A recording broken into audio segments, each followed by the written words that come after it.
Recording in progress.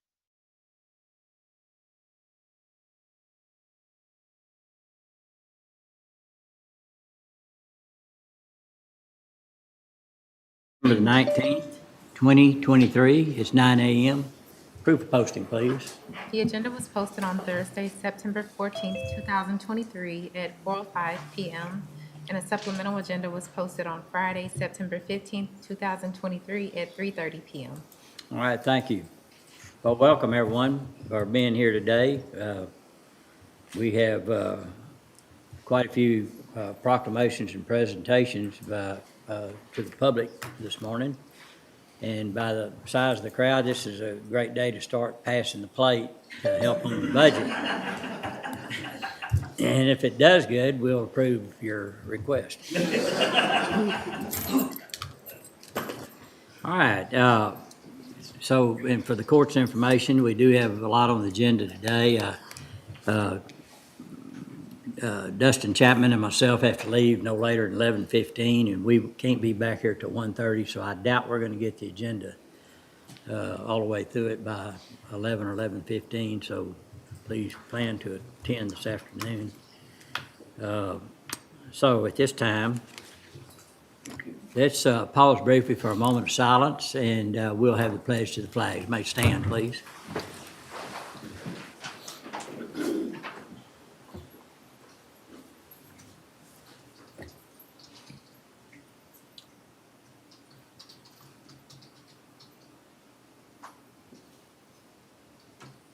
Please join the pledge. I pledge allegiance to the flag of the United States of America and to the republic for which it stands, one nation, under God, indivisible, with liberty and justice for all. The Texas pledge. Honor the Texas flag. I pledge allegiance to thee, Texas, one state, under God, one and indivisible. Thank you, Steve. At this time, if there's any members of the public who want to speak to the court on business matters, please do so at this time. All right, seeing none, we will go to proclamations and resolutions. Under item D1, page 1 on proclamation recognizing October 1st through the 7th is 2023 National 4-H Week. Additionally, on item L2, we would like to hear from the extension representative to talk about the Texas A&M Agriculture Life Extension Service presentation regarding the story of 4-H. So, Maddie, if you want to come forward and. Perfect. Okay, so I'm just going to give them to you and you can pass them around. There's one for each of the commissioners. So what we put together is a story of 4-H. It highlights all of our activities that we did throughout the year, including our MCC summer camps where we enhance the learning of about 150 kiddos from the inner Waco cities. They come out and they get to learn different things about 4-H, wildlife programs, cooking programs, and all of that.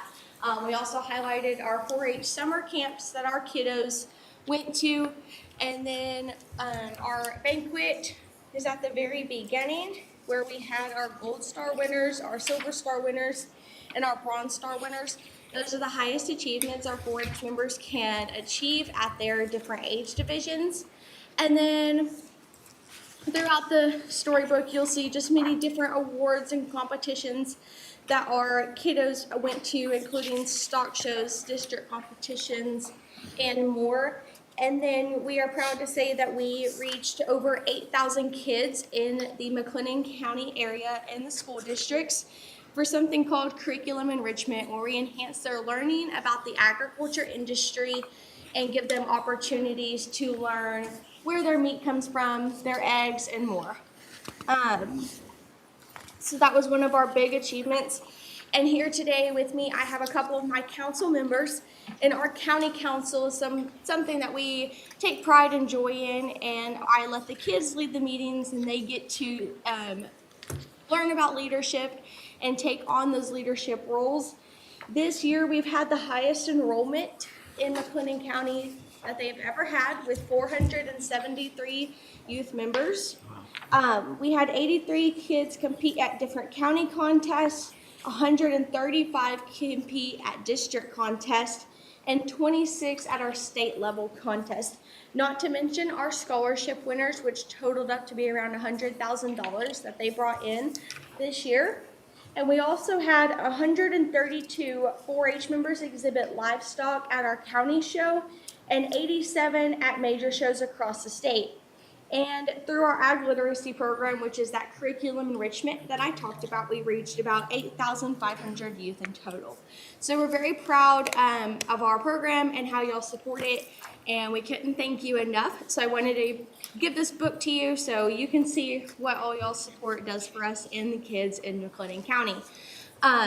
For the proclamation, I'm going to ask my county council members to accept it on behalf of me and all the McLennan County kids, and then I will take a picture of them. But we thank you so much for your support. Thank you. Thank you, Maddie, and I'll ask Dustin Chapman to read the proclamation as all your representatives want to come forward, and we will do a picture of me presenting that to them. So, Dustin? Yes, sir. Good morning. This is a proclamation of the McLennan County Commissioners Court recognizing October 1st through 7th, 2023 as National 4-H Week.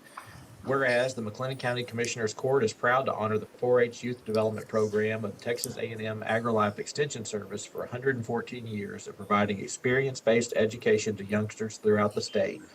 And whereas this admirable program, which seeks to provide a learning experience for the whole child, including head, heart, hands, and health, helps young Texans to acquire knowledge, develop life skills, and form attitudes to enable them to become self-directive, productive, and contributing members of our society. And whereas it's more than 550,000 urban, suburban, and rural youth participants ranging in age from 8 to 19, held from diverse ethnic and socioeconomic backgrounds, and truly represent a cross-section of the state. And whereas the program undoubtedly could not have achieved the success that it has today were it not for the service of its more than 22,000 volunteers who have given generously of their time, talents, energies, and resources to the youth of Texas. And whereas throughout its proud history, the 4-H program has developed positive role models for countless Texans, and through its innovative and inspiring programs continues to build character and to instill the values that have made our state strong and great.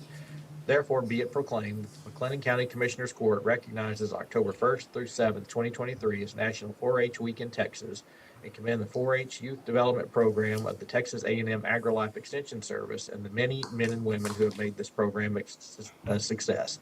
Be it further proclaimed, a copy of this proclamation be made a permanent part of the minutes of the Commissioners Court. Judge?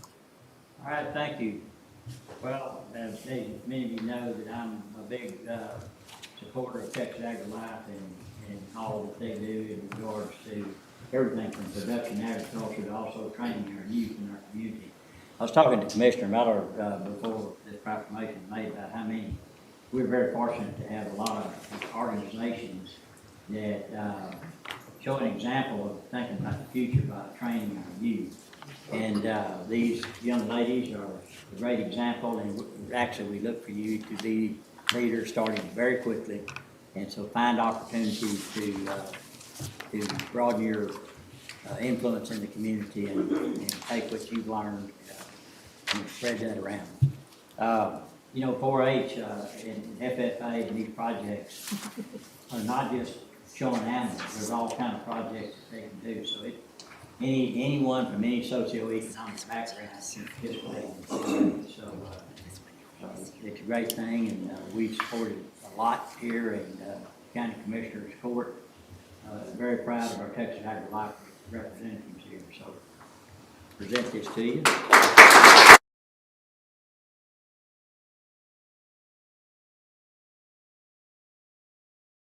I make the motion we approve that proclamation. Second. Have a motion and a second. Any other discussion? No other discussion. All in favor say aye. Aye. Opposed? Passed. Who would oppose? Thank y'all very much. Thank you.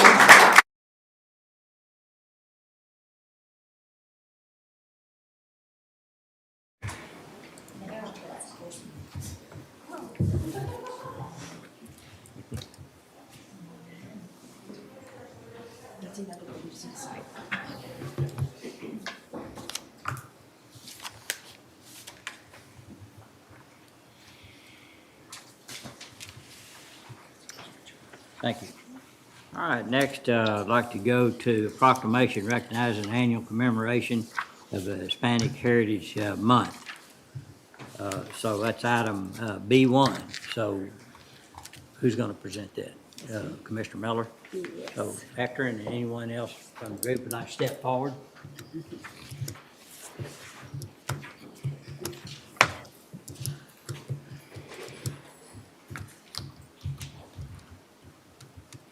Good morning.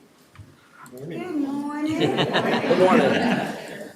She demands respect. That's right. I'm Commissioner Miller, and I tell you, I do several proclamations throughout the years. But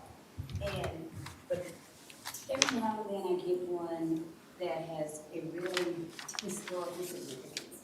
And I'm really proud because today I have 2 on the agenda that really speak to the history of our nation, our county, and our city.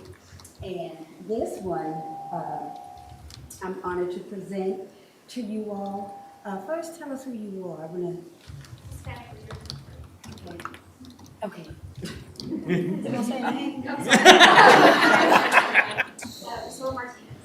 No, this Vito. Good morning. Elaine Valdale. Okay. Good morning. I just wanted to know who I was presenting it to. But this is the proclamation of the McLennan County Commissioners Court recognizing the annual commemoration of National Hispanic Heritage Month, September the 15th through October the 15th. Whereas each year, Americans observe National Hispanic Heritage Month from September the 15th to October the 15th. The date selected for this observance highlights the anniversary of independence for Latin American countries, Costa Rica, El Salvador, Guatemala, Honduras, and Nicaragua. The commemoration, with the inclusion of September the 16th and 18th, marks the dates of Mexico and Chile independence, respectively, and the celebration of Dia de la Raza on October 12th. And Hector will get me on those pronunciations. The month aspires to celebrate the histories, cultures, and contributions of American citizens whose ancestors include those who came from Spain, Mexico, the Caribbean, and Central and South America. And whereas the commemoration of Hispanic Heritage Month began as a celebratory week in June of 1968. On September 17, 1968, Congress passed Public Law 90-48, officially authorizing and requesting the President to issue annual proclamations declaring September the 15th and 16th to mark the beginning of National Hispanic Heritage Week. Subsequently, President Lyndon B. Johnson issued the first Hispanic Heritage Week presidential proclamation the same day. From 1968 until 1988, Presidents Nixon, Ford, Carter, and Reagan all issued the yearly proclamations, setting aside a week to honor Hispanic Americans. In 1987, U.S. Representative Esteban E. Torres of California proposed expanding the observance. And on August the 17th, 1988, a bill by Senator Paul Simon was signed, becoming Public Law 100-402 by President Ronald Reagan. On September the 14th, 1989, President George H.W. Bush became the first president to declare the period from September 15th to October 15th as National Hispanic Heritage Month. A presidential proclamation has been issued every year since. And whereas the McLennan County Commissioners Court, in support of this noteworthy law and observance, wishes to applaud the vision and diligence of the Hispanic Leaders Network, the Syntax Hispanic Chamber of Commerce, and their partnerships with the Baylor Club and the Mayborn Museum, as well as all other elected and appointed community leaders, members, and organizations as they lead the commemoration of this month with the acknowledgements of area and local talent for the purpose of highlighting the achievements and contributions Hispanic Americans have made to our society, both individually and collectively. And now therefore be it proclaimed, the McLennan County Commissioners Court officially recognizes September the 15th through October the 15th, 2023 as National Hispanic Heritage Month and urges all citizens to acknowledge and honor the accomplishments and contributions of Hispanic Americans in our city, county, state, and nation. And be it also proclaimed that the McLennan County Commissioners Court also recognizes and applauds the pursuit of purpose and dedication of the Hispanic Leaders Network and all event organizers and participants. And be it further proclaimed that a copy of this proclamation be made a permanent part of the minutes of the Commissioners Court, witnessed our hand and seal this 18th day of September 2023, signed by your County Judge, Scott M. Felton, James A. Smith, Commissioner Precinct 1. As I call your name, y'all won't come up here too? Okay. James A. Smith, Commissioner Precinct 1. Will Jones, Commissioner Precinct 3. Ian Perry, Commissioner Precinct 4. And yours truly, Commissioner Precinct 2. Okay. I'm gonna ask the judge to come. How do y'all want to do Hector, you can. We gonna flank you. Doing good, how are you? Doing good, how are you?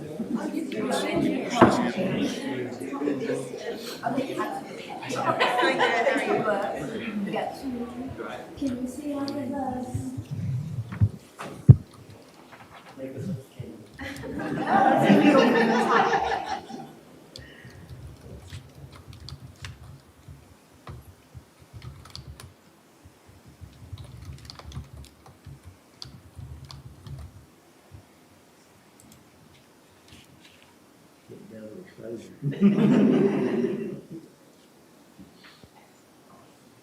Thank you. Okay. Well, I do want to thank the Commissioners Court for this prestigious honor. It is truly an honor to be here and to celebrate and to accept this award on behalf of the Hispanics in our county. We acknowledge the contributions, the talents, and the efforts that have been made for the people before us, the current leaders, and those that are coming up after us. In the businesses, in the sectors of business, and arts, and leadership, and government, and so much more. So thank you once again for this honor. It is truly humbling that we are receiving this on behalf of our community today.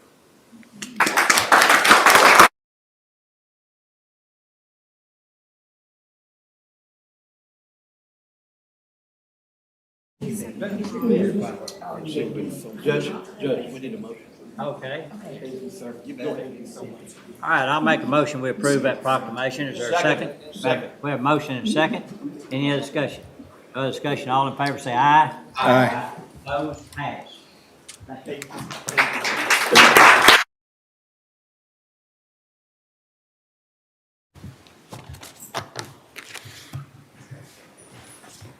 Okay, I'd like to go to item H2. This is authorization of renewal of service agreement with McLennan County Court Dispute Resolution Center. So Dustin, if you want to go over that. Yes, sir. So this is our annual agreement with the Dispute Resolution Center. The one major change to this agreement is that the funding amount did increase from $54,000 to $90,000, as was discussed during the budget work sessions. Right. It also includes an amount for the Child Protective Services Mediation Program at $63,000. And with us today, we have Anna Clark Martinez, the board chair, and the new executive director, Miss Catherine Logue, and I'm honored to be on that board. And so, Judge, I think they just wanted to say a few words. Yeah, if you'll come forward. Welcome. Catherine, good to see you again. Been a while. Yes. All right, why don't you have a seat there, and anything you want to say, go right ahead. You want to start? No, you. Dustin didn't. Do I need to turn anything on? Dustin didn't tell me I had to say anything. I've never known you to be lost for words, I can tell you that. Well, thank you. I am new to this. Been there since April 10th, and I am really enjoying it. It is, when I was offered the job, the way I see it, the mediations are an alternative to the adversarial role in courts, which I had participated in and did not like at all. Right. And this is an opportunity where litigants or neighbors, or, I mean, it runs the span, can be heard by a neutral mediator and feel like they've been heard and hopefully reach an agreement. And so we're kind of restructuring. We've had several CPS cases this week, and we have family law cases, and I'll be working with, I want to work with the judges and on all levels, JP through the district courts, to also increase if we can help with some of their cases that, where they recognize that maybe the parties sitting down and speaking together, yelling a little, crying a little, might resolve an issue that will not have to end up in a jury trial. Right. So, Which saves the taxpayers money in many Absolutely. cases. So, and it's better outcomes, a better chance of a better outcome. Yes, sir. Sure. All right, anything else? My name is Anna Clark Martinez, and I'm the chair. I'm honored to be the chair of the Dispute Resolution Center Board. Two things. I just want to thank the commissioners for their continued support in this nonprofit. Without the community support, we would not be here. And on behalf of the Dispute Resolution Center Board of Directors, we are thrilled to have Catherine Logue as our new leader. So I feel like we are in excellent hands. And again, thank you for the community support and especially the Commissioners Court support. Thank you. You're welcome. Thank you very much. Any questions anyone would have? What's the pleasure of the court? Move to approve the agreement with McClellan County Dispute Resolution Center. Second. Motion made and second. Any other discussion? No other discussion. All in favor say aye. Aye. Opposed? Pass. Thank y'all very much. Thank you so much. I'd like to go to item M11.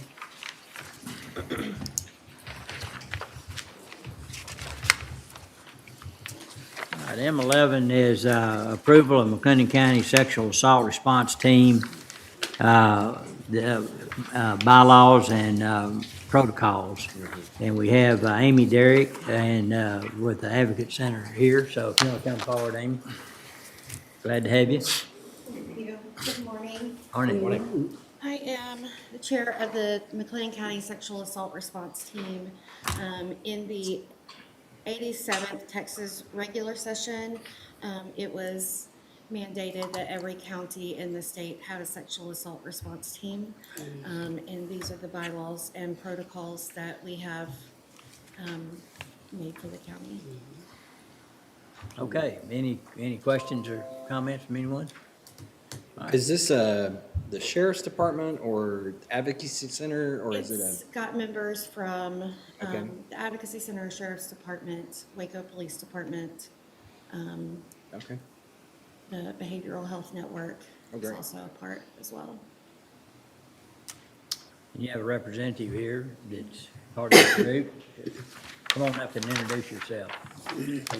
Sergeant Sam Key with the Waco Police Department, and we have Sergeant Rebecca Eubank with the Sheriff's Office. Yes, I recognize her.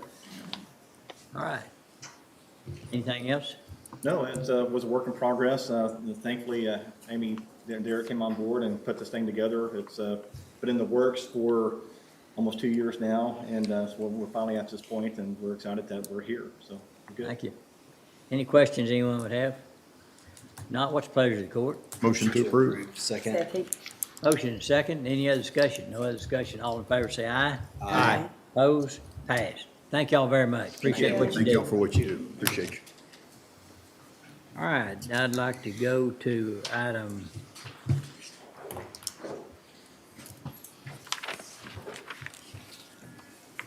let's see, Dustin, what do we want to I want to go? do M9A and M9B. Okay, All right, M9A, and M9B, this is McLennan County Local Provider Participation Fund. We have a public hearing.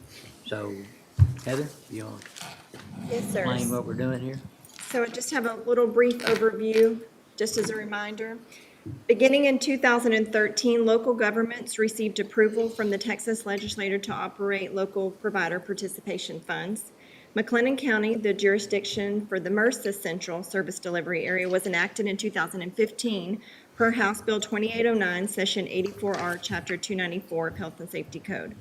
LPPFs are accounts that local units of governments deposit mandatory payments from hospitals to use as an intergovernmental transfer to HHSC. Mandatory payments are financial assessments non-public hospitals pay based on their annual net patient revenue. Hospitals pay into the fund so the local jurisdiction can use this money as a non-federal portion of the Medicaid match. And I had Dustin display just this funds flow process again, just as kind of a reminder how it circulates through. To date, multiple LPPFs are in operation across the state, and currently LPPFs provide funding for several supplemental and directed payment programs.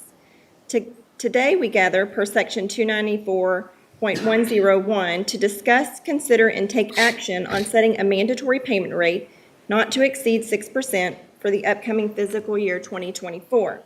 So to further explain, today we have here with us Justin Flores with Adelanto Healthcare Ventures. Justin. And Melanie McCammon. Good morning. One. So you can direct your questions to Justin here. Thank you guys for having us. I know that it's always a pleasure to come to McLennan County. For me, it's just right down the road.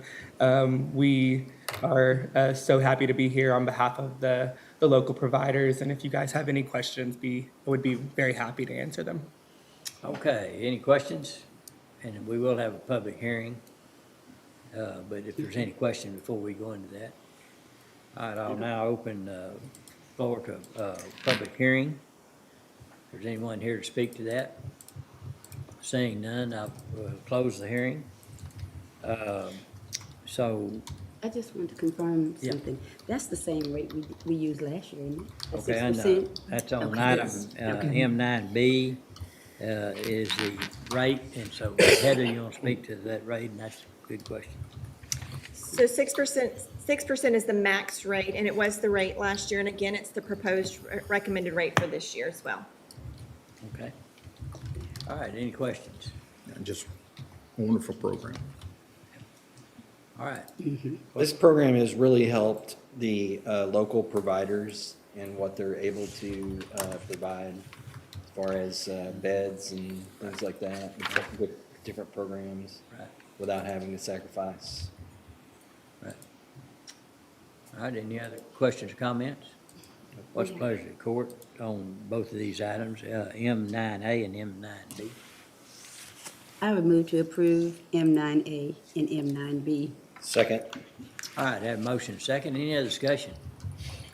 No discussion. All in favor say aye. Aye. Opposed? Pass. Thank you. Thanks for all your. Thank you so much. We appreciate it. Y'all. All right, Dustin, where would you like to? Yes, sir. If we, I think there's two other proclamations that I don't believe anybody's coming to court, so if we could, we Right. want to knock those out, then do the consent agenda. All right, the first one is the D2, a ratification of proclamation recognizing Waco High School class of 1968, 69, and 70, and 71. So, Commissioner Miller?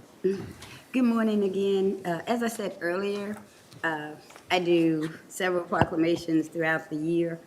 And every now and then I do get one that has really significant historical context.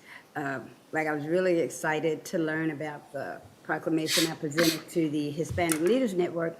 And this information was fairly new to me as well. You know, we all talk about in the environment of the desegregation of public schools in the country, we talk about Brown versus Board. I don't think it's anybody, Mr. Superintendent, that doesn't know Brown versus Board. Topeka, Kansas, 1954. Overturned Plessy versus Ferguson. What was new was the Alexander versus Holmes, and that was the one that really integrated the Texas schools. That was the one where Supreme Court came back and said, Brown versus Board said desegregate, and Alexander versus Holmes said desegregate immediately. And we always think of this subject in terms of how it looked on a national landscape, and we really don't think about what it looked like here at home. And so when I met Miss Reed from Waco High, and my sister finished in 71. I don't think she realized what she was doing in 71. This is their first reunion that they ever had, and they took the classes of 68, 69, 70, and 71. 68 was the first class to integrate Waco High at the downtown campus. And they honored the classes that were downtown until they moved to North 19th Street or out in North Waco area. And so it was exciting to learn about it. They had a wonderful weekend. I didn't go. I let my sister go, and she was really excited about it. And they have since asked for 10 more copies, so we will give them 10 more copies. But I want to thank the court for allowing us to put this kind of history in this format and allow it to be included in the county records. Thank you. All right. Is there a motion to approve? I was so moved that we would approve the ratification recognizing the Waco High School classes of 1968, 69, 70, and 71, and honoring their contributions to the desegregation of Waco Public Schools. Okay, is there a second? Second. Motion and second, any other discussion? No other discussion, all in favor say aye. Aye. Opposed? Pass. Thank you. All right, next is proclamation that Mr. Will Jones is sponsoring, so Mr. So yes, this is a proclamation recognizing the Pleasant Grove Missionary Baptist Church in Golson for its 151st anniversary celebration. And there will be a ceremony on Sunday where a state Texas Historic Commission, they will put up, there will be an unveiling of the historical marker for that. Great. But I would make a motion that we approve this proclamation. Second. All right, I have a motion and second, any other discussion? No other discussion, all in favor say aye. Aye. Opposed? Pass. Thank you. All right, I'd like to go to the consent agenda, and I do not have any pulls myself. Does anyone else from the court have any pulls from the consent agenda? If not, is there a motion to approve the consent agenda? So moved. Have a motion and second? Second.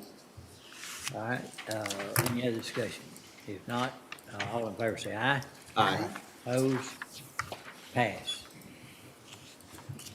Great, Dustin.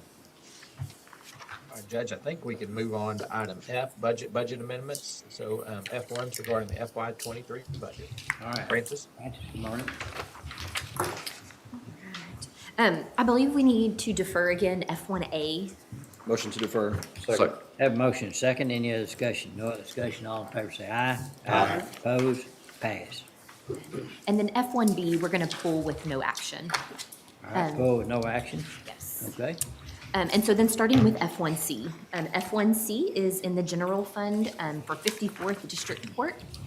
This is a request just to move within that department to increase their language translation line for the remainder of the year. F1D, this is general fund capital outlay. This goes hand in hand with the next item as well, but this the amendment under F1D is a request to increase capital outlay by $18,780. This is the funds are coming from various lines within the sheriff's office, but this would be used to partially fund the purchase of a vehicle. Attached to that amendment, there's a pricing summary, a quote for a 2023 Jeep Renegade. So with this budget amendment, you're approving the purchase of that vehicle as well. And then to go along with that, F1E is the certification of revenue for proceeds from a totaled vehicle from TAC.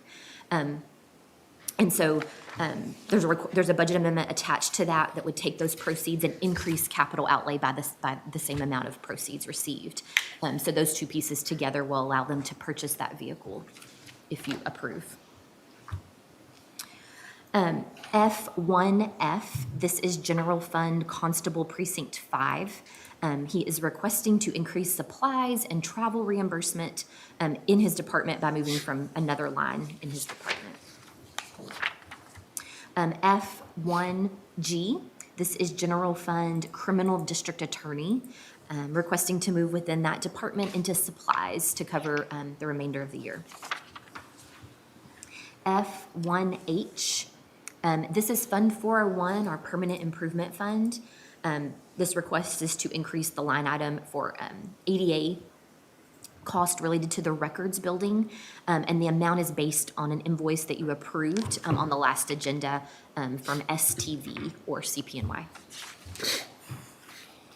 F1I1. This is our fund that holds the proceeds from our 2021 certificates of obligation. Again, this request is to increase the ADA cost line, also for the approval of a CPNY invoice on the last agenda. F1I2, this is in that same fund, the 2021 bond proceeds. This also is based on an engineering services proposal we approved on the last agenda from Childress Engineering, and these are costs related to replacing the roof on the Highway 6 jail. F1J, General Fund JP Precinct 4. The request is to increase supplies by moving from another line item in that department. F1K, this is General Fund Maintenance of Buildings. That request is to increase janitorial services for the remainder of the year, and they're moving from excess funds in the part-time pay line item. F1L, General Fund Maintenance of Equipment. So there are various line items there that need to be increased for the remainder of the year. Those being fuel, tires and batteries, repair and maintenance, and then also the line item for our radio tower upkeep. And so they found two other lines that they can move from in that department, those being part-time pay and other services and charges. And then they are requesting that the remainder come from contingencies in the general fund. And so, of course, those are costs related to the upkeep and repair of fleet vehicles for the county. F1M, this is General Fund Road and Bridge Precinct 2, requesting to move within that department to increase road construction materials and fuel for the remainder of the year. F1N is General Fund Road and Bridge Precinct 3, also requesting to move within that department into road construction materials. And F1O, General Fund Road and Bridge Precinct 4, also requesting to move within that department to increase capital outlay for a trailer purchase. F1P, General Fund, this is for the Sheriff's Office and the jail. So they are needing to increase the fuel lines in both of those departments, as well as other services and charges, food services, and prisoner transport in the jail department. And they are able to accommodate those increases by excess funds they have in full-time employees in the jail department. F1Q, this is General Fund County Judge, requesting to move within that department to increase supplies and other services and charges for costs for the remainder of the year.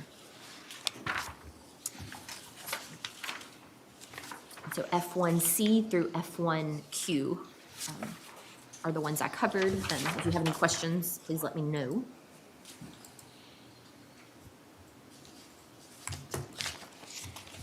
That concludes.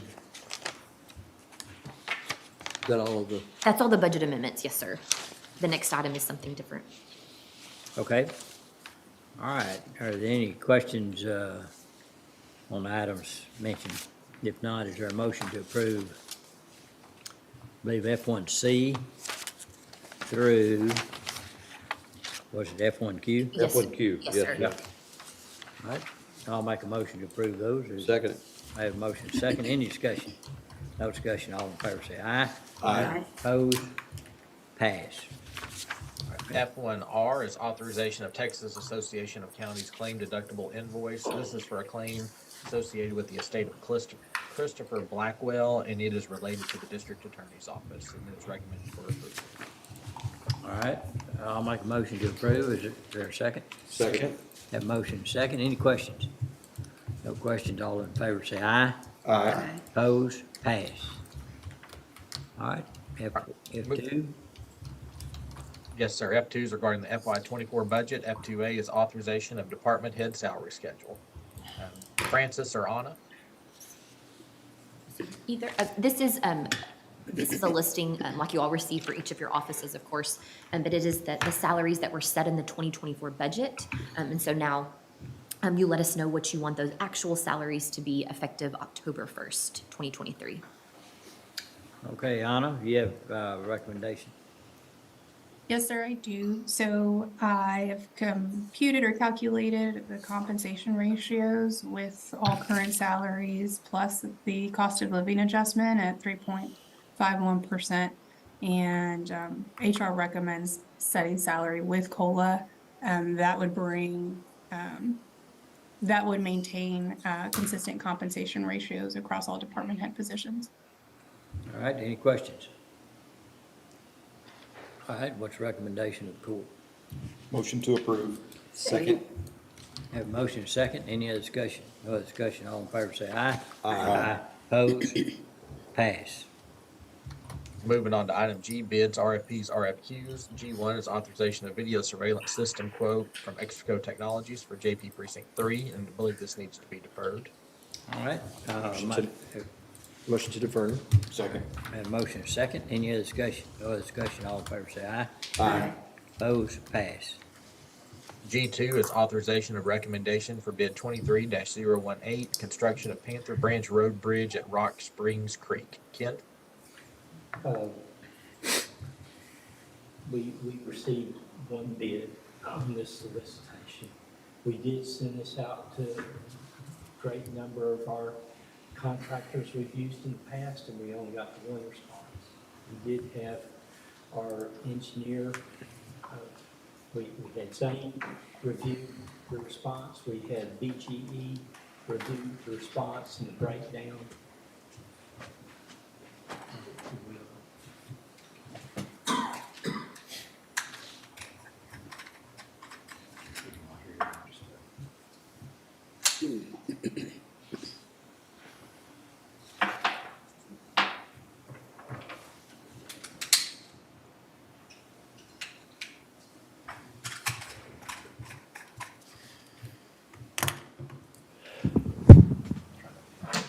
Okay, very good.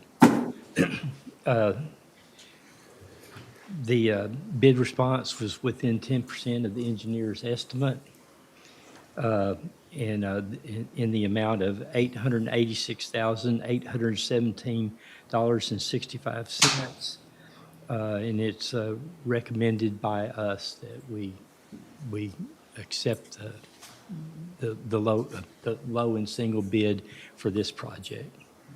All right, and is this a vendor that we've done business with before? Oh, yes, yes, sir. Okay. We did Spiegelville Roads. Yeah. Okay, Good history with them. all right. And I'd then, make a motion to approve G2. What, Francis? I was just gonna make a I'm sorry. comment too, that we are, you had already approved this to come out of the 2021 bond proceeds. Right. We've had a budget sitting there, so I just wanted to make that All right, we clear. have a motion. Is there a second? Second. Have a motion second. Any other discussion? No other discussion. All in favor say aye. Aye. Opposed? Pass. All right, moving on to item H, contracts, interlocal agreements. H1 is authorization of contract for software with EDOC Technologies for the district clerk. If we could hold this till later in the agenda, we came to an agreement on some language early this morning. We just need to update that and print it out for the court if that's okay. All right, we'll hold that.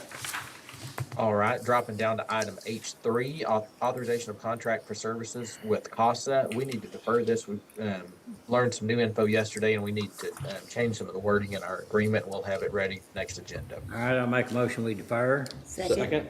Have a motion second. Any other discussion? No other discussion. All in favor say aye. Aye. Opposed? Pass. And if it's okay, we have a bunch of annual contracts up next. I'll just start going through those, and if you have any questions, just please interrupt me. That's Okay. okay. H4 is authorization of agreements with Greater Waco Chamber of Commerce. H4A is regarding the economic development services. This is the one where we pay the city $199,500, and it includes or plus half the licensing fees that paid for the software. H4B is regarding in Waco digital talent recruitment and marketing campaign services. This is one we've done previously. It totals $50,000, and there is funding in the budget. H4C is the Workforce and Talent Initiative Services, and this is the one we started this past year, and there is $125,000 in the FY24 budget. H5 is authorization of agreement for services and related resolution with Meals on Wheels Waco. This is through the Texas Department of Agriculture, Texas Feeding Texans Home Delivered Meal Grant Program, and we fund them $30,000, and again, it's in the FY24 budget. H6 is authorization of agreement with McLennan County Employees Federal Credit Union. This is for the storage of their inactive records in the county's archive building. H7 is authorization of service agreements renewals with Heart of Texas Region Behavioral Health Network. H7A is regarding agreement for mental health deputy services. This is where HOTBHN pays the county an amount not to exceed $70,000 annually for a mental health deputy. H7B is regarding care coordination agreement, medications for defendants committed under Texas Code of Criminal Procedure, Chapter 46B.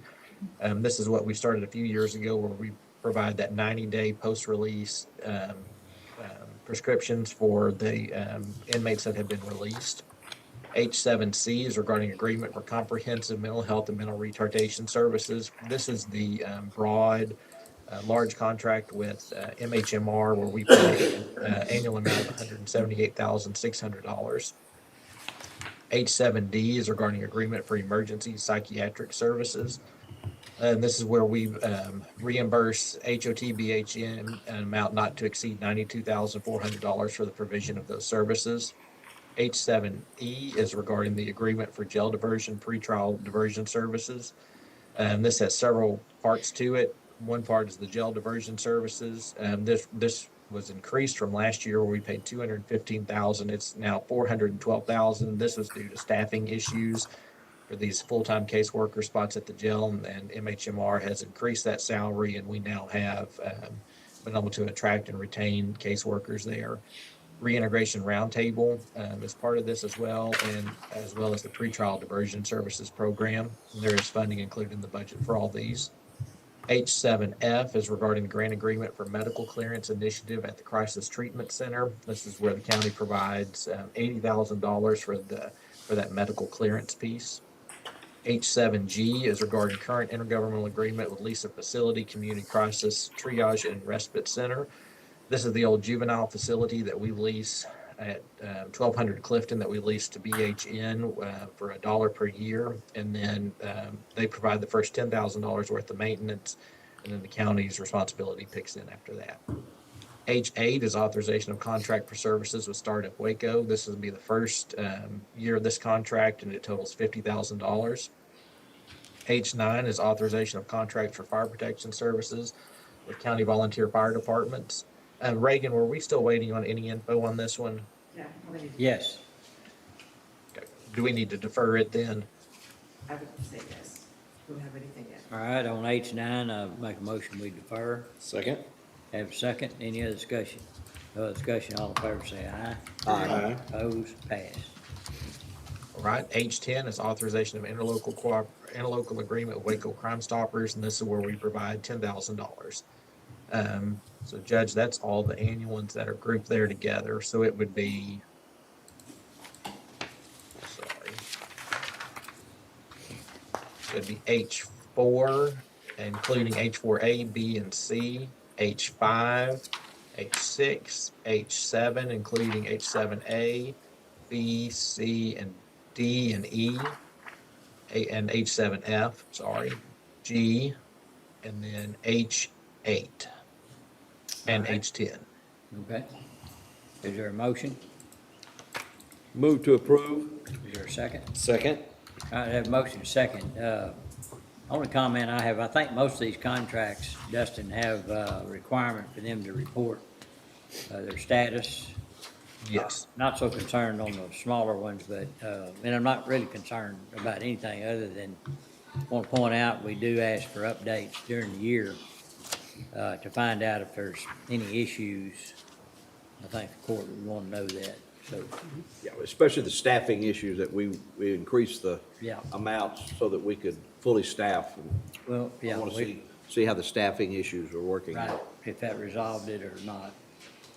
So, all right, any other questions or comments? If not, we have motion second. No other discussion, all in favor say aye. Aye. Opposed, pass. All right, moving on to item H11, authorization of meal service agreement with Trinity Services Group for Highway 6 Jail and Jack Harwell Detention Center. Ken?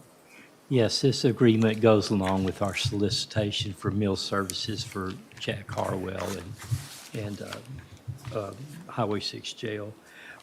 If it reflects a term of October 1, 2023 through September 30th of 2024, but we also include we may renew up to 4 additional one-year terms at the sole discretion of Clinton County Court.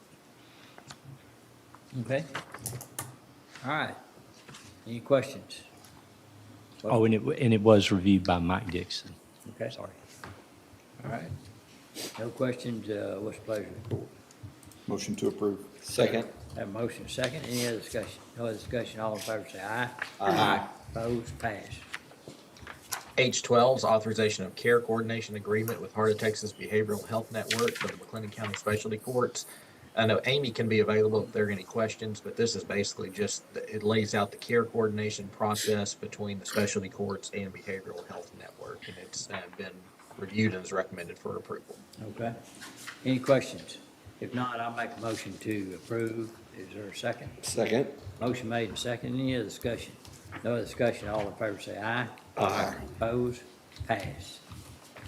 H13 is authorization of interlocal agreement with the City of Waco for centralized dispatch services. David Ives. Yes, this is the renewal for our centralized dispatch contract. It times out in October. It was a 5-year contract. Waco has agreed to maintain the 5% per year escalator that had appeared on the previous 5-year contract. This contract is for another 5-year term and has a 90-day out. All right, any questions? David, on the Yes, sir. 5% increase, does that take in consideration upkeep, replacement of equipment, and then salaries and so forth? Is that where that we figure that's 5% more each year? Correct. Yes, sir. It has to do with salaries. It has to do with equipment. It also has to do with, the city deals with unfunded mandates, just like we do, when they have to update dispatch centers and regulations and personnel in order to take care of things that the state wants us to do that they don't fund. Okay. Any other questions? All right, is there a motion to approve? Move to approve H13. Second. Have a motion and second, any other discussion? No other discussion, all in favor say aye. Aye. Opposed, pass. H14, authorization of memorandum of understanding with China Spring Independent School District Police Department for communication and coordination with the McLennan County Sheriff's Office. David? This is an agreement, an MOU. This is another one of the Texas Education Code 37081 memorandums of communication, cooperative communication with a school district. And we've brought several of these to court. We just recommend it for approval. It's state mandated. Okay, Motion to approve. Second. have a motion and second, any other discussion? No other discussion, all in favor say aye. Aye. Opposed, pass. Under item H15, authorization of field trial agreements with Axon Enterprise. We have two H15As regarding body cameras for Sheriff's Office and H15B regarding fleet cameras for Sheriff's Office. David? The Sheriff's Office is looking at moving to body cameras, and we are trying to sign this agreement so that we can have a trial for these. We're not committing to purchase anything. We're not doing anything of the such. We're just demoing the same units that the constable has and the ones that we've been looking at for a few years now. If this is successful, of course, we'll be in communication with the court to come back up there and apply for a grant, which will happen in February, March. of 2024, which y'all would, of course, have the final review on. And this is just for us trialing that prior to that grant becoming available. All right, any questions? David, we already have cameras in our patrol units, don't we? Yes, sir. And the only reason we're looking at the fleet cameras is just trying to, we're not going to go in and ask the court to replace all the cameras in all of our cars. We want to just review their product. That way it is, if through attrition, we wanted to maintain the same ecosystem so that we're not doing vendor splitting, which we tend to do a lot of and adds complexity to our workflow, That's what that we could do so in the future. Right, I was, so for a while, or time being, we're gonna run 2 cameras in some vehicles? Oh, yes, sir. Yes, sir. That's correct. Just for demo purposes only. Okay. Correct. Okay, then David, just for my clarification, now, the trial cameras that you're talking about, those are worn on the officer, right? Yes, ma'am. Those body cams?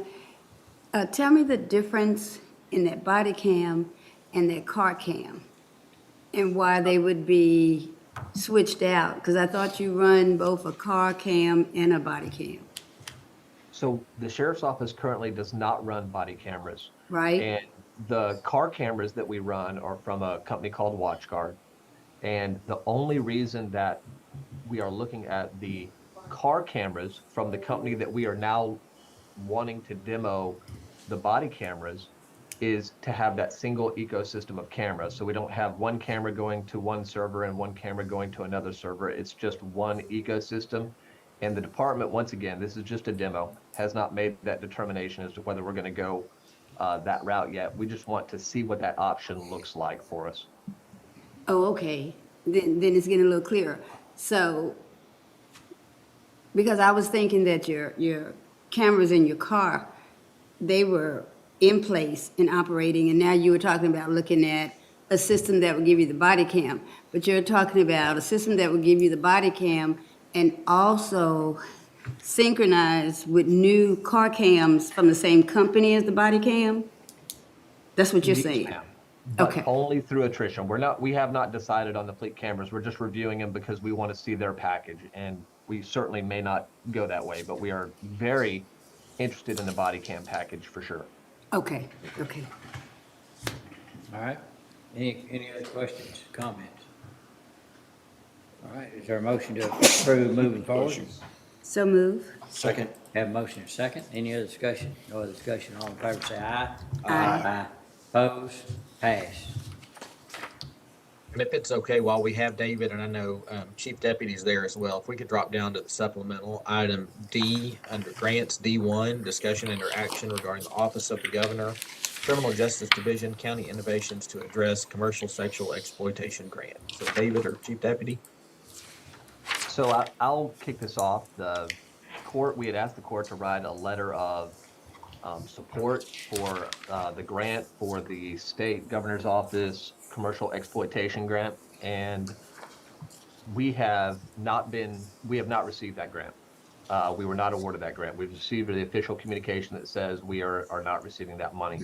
There are 2.5 positions that are tied to that grant, 2 human trafficking investigators and our grant coordinator, but the grant coordinator does other grants for us as well. That's not the only grant program that she manages for us. So we want to get the courts, at least inform the court, number one, and get the court's temperature on. We understand from the statements that y'all made in the supporting agreement for the grant that y'all probably want to continue the program, and we certainly want to continue to combat human trafficking in McLennan County. So we're trying to see how the court wants to manage that financially. And your option, as we discussed during budget, is to fund that out of general fund, which was brought to your attention then. And so we can, of course, do that. No budget amendment would be done now. We would wait and see how the year played out and see when we would need to add funds from contingencies or another line. Okay, any questions for David or the chief? How much are we looking at? So the 2.5 positions that were funded, and one of those may not be filled at the moment, but that total was $171,532. All right. What's the pleasure, of the court? Make a motion to approve the request from ESO. Second. Have a motion second, any discussion? Are there any other grant opportunities out there, Chief? At this time, it's my understanding grant season is It's over. over right May- now. It will open up at some point in time. We have the grant coordinator that is, being requested to be funded through this motion, and she's always looking for grant opportunities. So she would be, but currently, right now, there's not one open. And Commissioners, just to let y'all know, we will be reviewing with the auditor the comptroller grant that comes up in January and the funding that is available for that to help try and subsidize some of this. Yes. The rural peace officer Yeah. supplemental. So we'll have $500,000 coming for our county size to McLennan County. Like David mentioned, we'll be able to apply for that in January. So we do have that on the horizon. And that's a possibility of funding these positions then? We There'll don't be know more yet. information to come, but that, of course, will be a court decision, and that you can, talk about. The sheriff's office can let you know their thoughts on that as well, and then that would be a decision of the court on how you want to set the budget for that grant. But yes. I support the motion, but is it any way that I could get a breakdown of exactly what those positions are and how much they're funded currently? Yes, ma'am. Okay. This is a program that it's going to be hard for us to not support and fund going forward. I don't know if y'all have seen the stories, but the immigrants coming across, several of these kids are coming up missing and are probably falling prey to the Right. sexual Trafficking. trafficking. Yeah. And so it's something that, it's not going away. So we've got to be willing to keep pursuing these guys and gals. No, it's not. In fact, they had a teenager, I saw it on Facebook, but Must be except the sheriff's office, it was a 16-year-old young lady, a local young lady. So I think because it's not touching us personally, but things are going on in the community that sort of touch on this. That's why I'm in favor. We have to continue the program. I just want to see how it looks on paper and how that money is going to affect the general fund. Yes, ma'am. We want to send, and I think the sheriff has said this over and over, send a clear message to stay out of McLennan County. Well, we're absolutely, excuse me, committed to continuing this effort here in McLennan County. Okay, we have a motion second. Any other discussion? Discussion, all in favor say aye. Aye. Opposed? Pass. Thank you. Thank you. All right, H16 is authorization of addendum to Waco McLennan County Library 1978 Memorandum of Agreement with City of Waco. And this just sets the county's funding obligation at the $1,075,000 that we approved back during the budget work sessions. Okay. Any questions? If not, Motion to approve. Second. all right, have a motion second. Any other discussion? No other discussion. All in favor say aye. Aye. Opposed? Pass. H17, authorization of membership agreement with Cyber Risk Collaborative, doing business as Cybersecurity Collaborative. John Carter. He was here.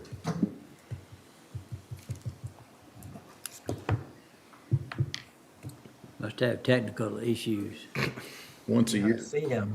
I see him on, but this is just essentially a subscription type service. It's a collaborative that we will join to be able to review and share cybersecurity content and help with policies and trainings, et cetera. So it's been reviewed and is recommended for approval. Okay. Is this in their budget? Yes. All right.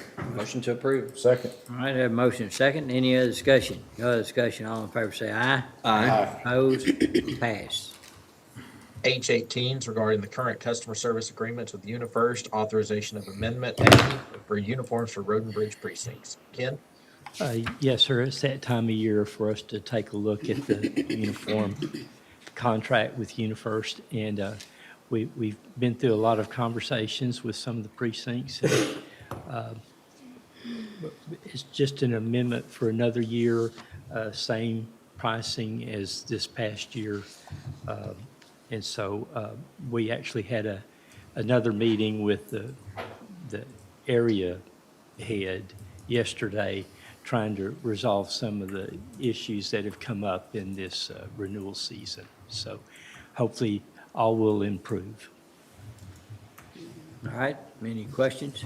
No, I would say, Ken, I like that part of any of the contractors say keep the pricing the same. I'm real partial to that. Yes, sir. All right, what's the pleasure of the court? Move to approve. Second. Motion made and second, any other discussion? Discussion, all in favor say aye. Aye. Opposed?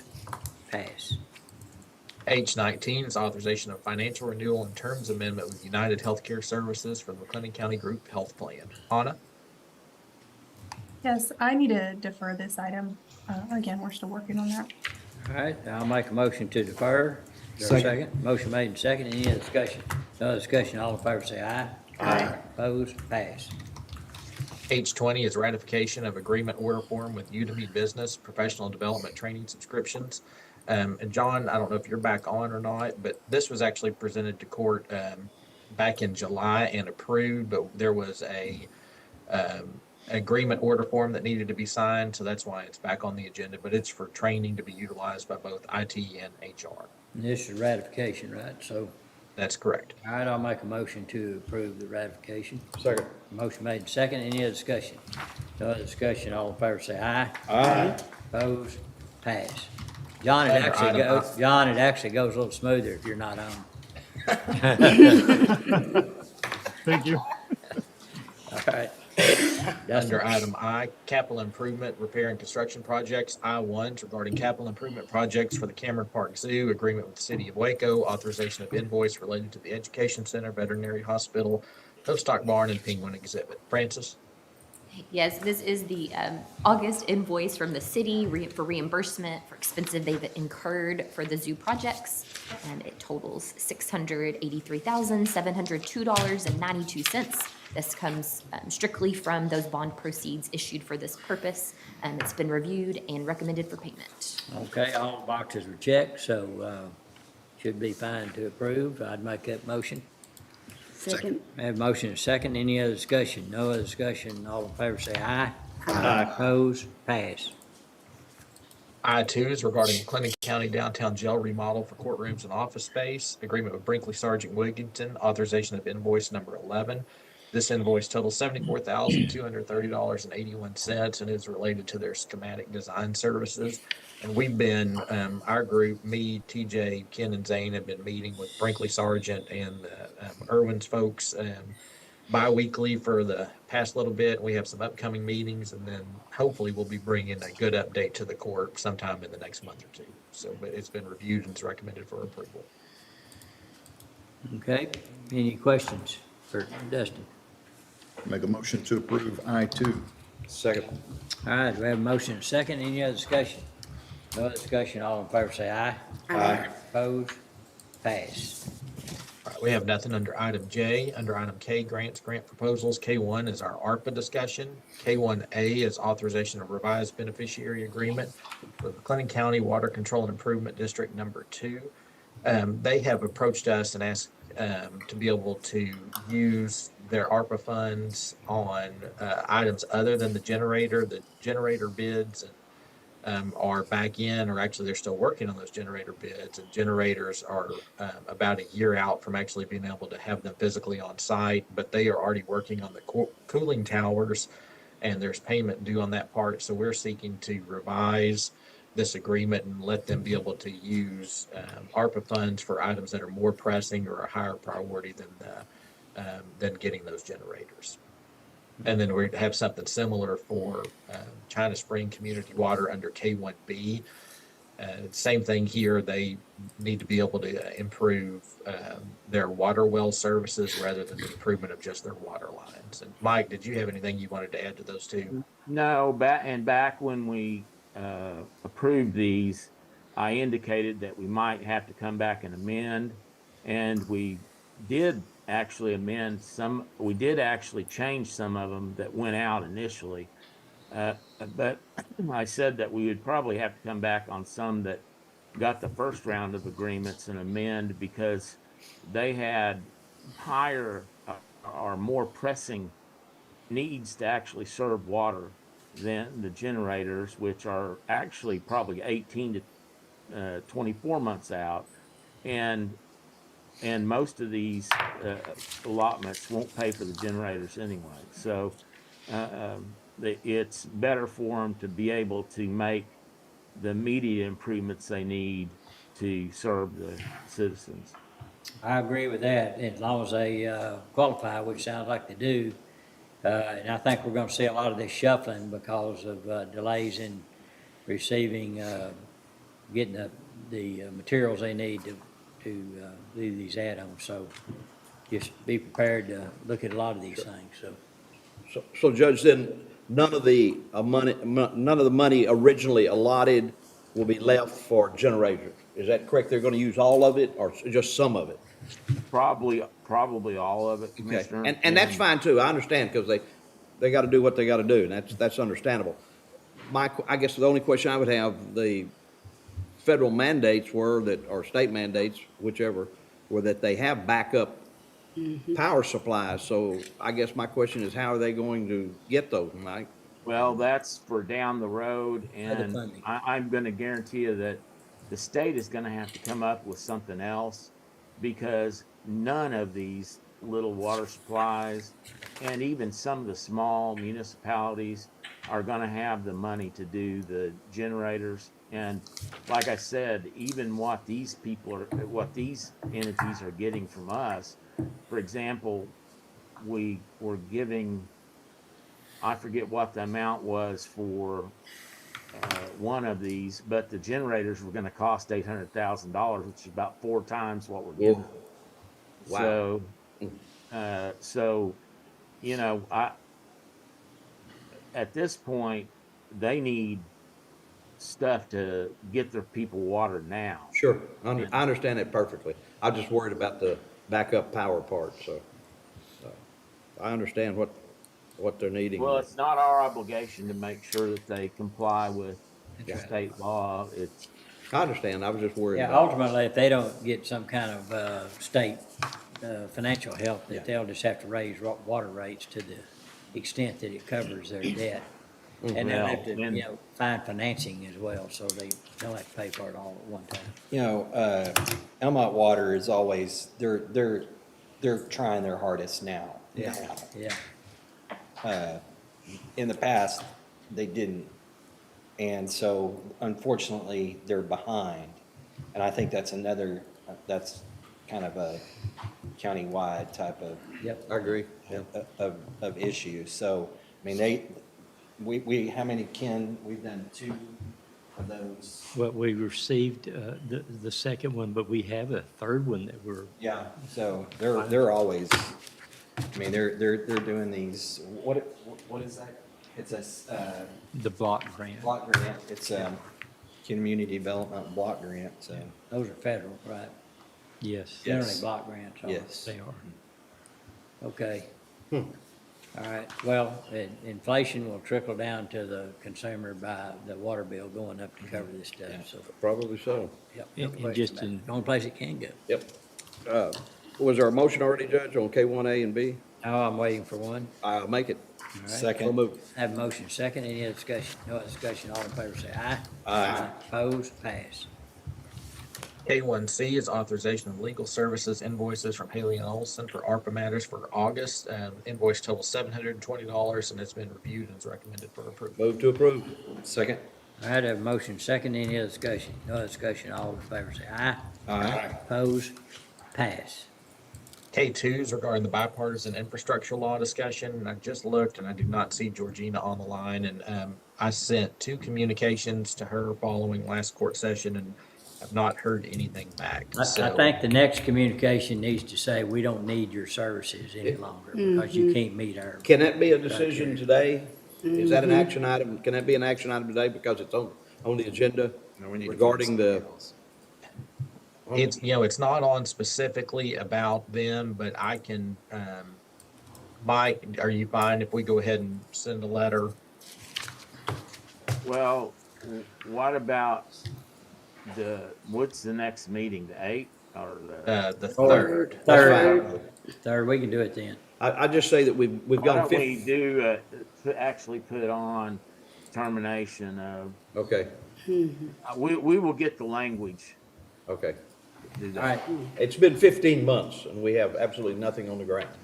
And You have only nothing for to the show clearances. for it and except an electric car initiative. Yeah, That's it. okay.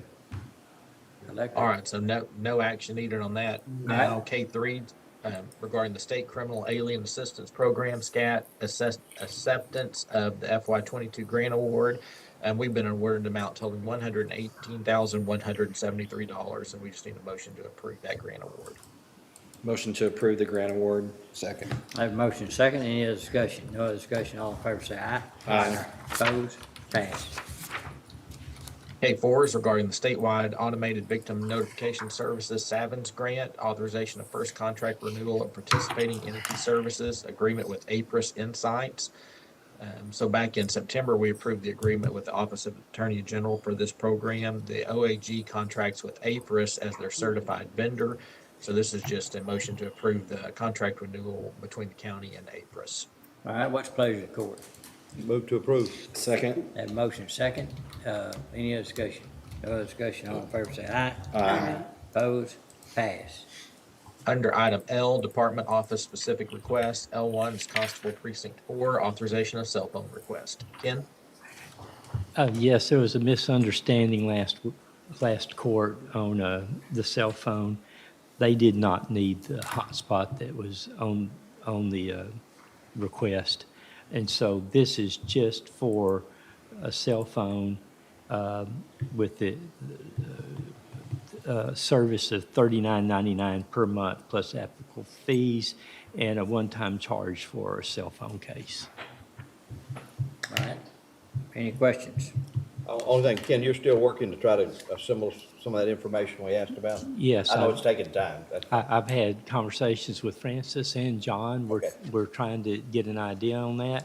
Okay. And what they're going to help do is they're going to go through and look and see Usage. if people are actually using them. Yeah. And so we're working on that Appreciate it. situation. Thank you. All right. Move to approve L1. Second. Have a motion second. Any other discussion? No other discussion. All in favor say aye. Aye. Opposed? Passed. On L2, this was the story of 4-H. We heard the presentation, we approved the proclamation, but I believe we actually need to record this presentation. All right, I'll make a motion, we approve it for recording purposes. All right, we have a second. Any other discussion? No other discussion. All in favor say aye. Aye. Opposed? Passed. L3 is specialty court, authorization of order accepting donations. Francis? This is just the monthly authorization of donations for the specialty court, so we just need your acceptance of those items. All right, Motion to approve. Second. have a motion second. Any other discussion? No other discussion. All in favor say aye. Aye. Opposed? Passed. Under item M, additional items for discussion and potential action. M1 is Heart of Texas Housing Finance Corporation, discussion and interaction regarding board appointment. If we could keep this deferred, we're still working on a potential nominee for this spot.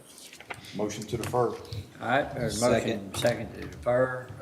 Only discussion I have is if you have recommendations, please send those forward. And with that, all in favor say aye. Aye. Opposed? Passed.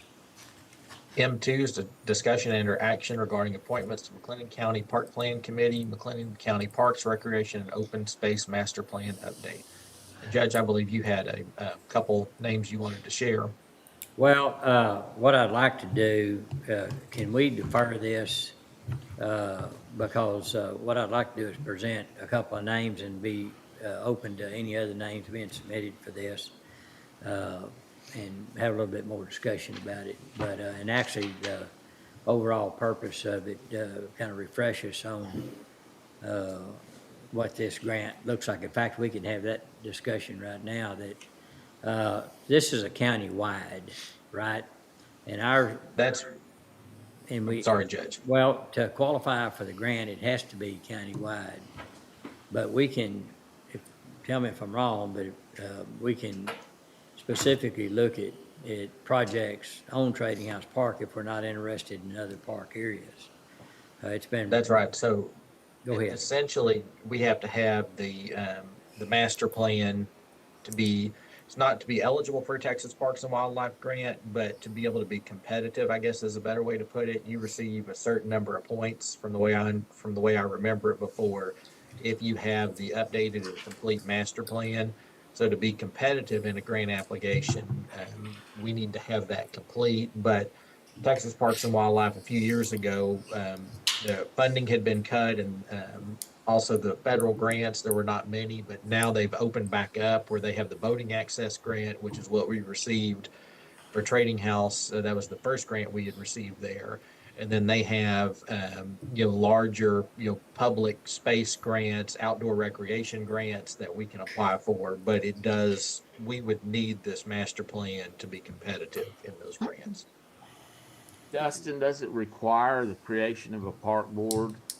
It does. So in talking to Mundo, you do need a McLennan County Park Plan Committee is the way they have conveyed it to us. Okay, but a park board is totally different. It's an actual separate entity that has control over the park, No, essentially. we don't need that, Mike. This is just a plan committee that assists in just gathering ideas, and then Mundo will submit a survey. They'll do a mailer, and they'll do an online survey for county residents. But no, this is not a county board in that sense. Okay, great. Dustin, I have one question, because, we did this process, I guess it's been maybe 5-10 years back, where they came in, and I think it was Mundo. And we did Yes. the survey. Are we gonna update that, the current master park plan that we have, or are we totally scratching it and starting all over? No, ma'am. It will be an update to that original one from back in 2010. Okay. Any other questions? All right. So I make a motion, we defer. Second. And have a second. Any other discussion? No other discussion. All in favor say aye. Aye. Opposed? Pass. Item M3, authorization of amendments to the McLennan County Employee Policy Guide. M3A is regarding adoption of Section 7.18, shift differential pay under Chapter 7.0 compensation. Anna? Yes, thank you, Dustin. This request is to amend and adopt the new night shift differential policy into our general employee policy guide. Just to kind of go back to the origins of this policy, this is a follow-up to the program and budget approved for this fiscal year to have additional pay awarded to jailers working the night shift. And so this is just the policy outlining the administration of that program. And so the policy includes the definition of a night shift jailer and who will be eligible. And then it also outlines the hourly rate or the shift differential rate that will be applied per hour for all hours recorded on a timesheet just for that defined group of employees. These details or this outline was crafted and developed together with the auditor's office and the jail to ensure transparent administration of the program and also to ensure that the employee, of course, will understand and know where that pay is going to be seen on their check and how they're going to be eligible for that pay. It's also been reviewed by our legal counsel. Something I want to identify that may differ from the conversations that were had in the summer when discussing the budget for the program is the hourly rate being applied. And so there was mention of a almost tiered application of the program based on tenure. And when discussing the administration of that amongst our, invested parties, it seemed there would be almost an overlapping tenure measure that did not seem both easily administered and also not very transparent to the employee. And so what's being presented here is just a straightforward single rate of differential pay for anybody that meets the definition of a regularly assigned night shift employee at the jail. And so that's what's being presented. The amount that is included in the policy is an additional $1.25 per hour. And I came to that just because there were three amounts thrown out during the summer, and it was $1, $1.25, and $1.50. So we just selected that median amount for the proposed policy. And that may not have a budget impact. I think Francis can probably speak better to what that would mean if that was approved. Yes, when we put an amount in the budget for this program, we did use $1 as the variable, and we were looking at a full staff. So with a staff group that large, of course, we're going to have vacancies. So I think if you decided to do the $1.25, we would be able to accommodate some of that in the budget. It's hard to tell until we get through a portion of the year, but it is more than we budgeted. But again, we budgeted on a full staff, so there will be some excess there to be able to use Just for this. too many moving parts with the tier. I totally agree with you guys, and I think the $1.25 is a very respectable amount. That's about, my understanding is, jailers work at 88 hours on a pay period. Is that 88 hours is There's- a number? There's an 86-hour 86. That's a- variable that you use for calculating overtime. It's about 100, but at $1.25, that's about between $100 and $110 for an 88 hour. Yeah, they get paid for just 80 though. Yeah, just pay for 80. Yeah, Yes. okay, so, I don't know too many companies that don't pay more for night shift work, to be honest with you. And so I support this. If you've ever worked it, you know why, right? Yeah, you know why. And I support this. I looked at the way the policy's written, Anna. I tried to think of things that would come up, and y'all did a really great job of framing this policy. It seems to me to cover all the bases. Now, I guess that remains to be seen, but thank you for the work that was put into it by those that came up with it, so. Okay. Thank you. Any other questions? What's the pleasure of the court? Make a motion to approve the request for the shift differential for nighttime or for midnight jailers. The motion does include to approve the policy and the $1.25 an hour rate. Second. All right, have a motion second. Any other discussion? I just had a question on that last point, where you say the cost of living will apply to the shift differential pay. Just explain to me how that works.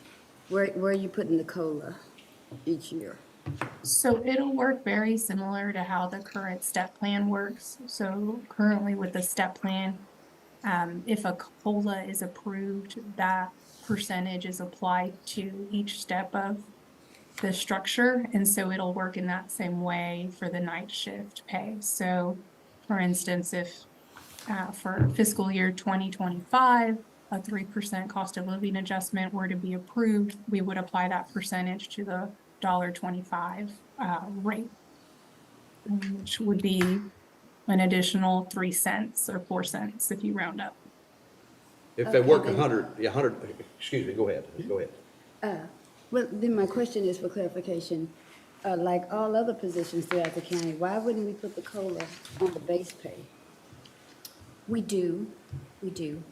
So you mean, so for those types of employees, they had to have a base pay amount. COLA is added. They may have a step pay amount. We add COLA each year, which I know is the next item on the agenda, adjusting those step pay amounts each year. And then this would, as presented, work that same way, where that $1.25 would be increased each year for each COLA that was given.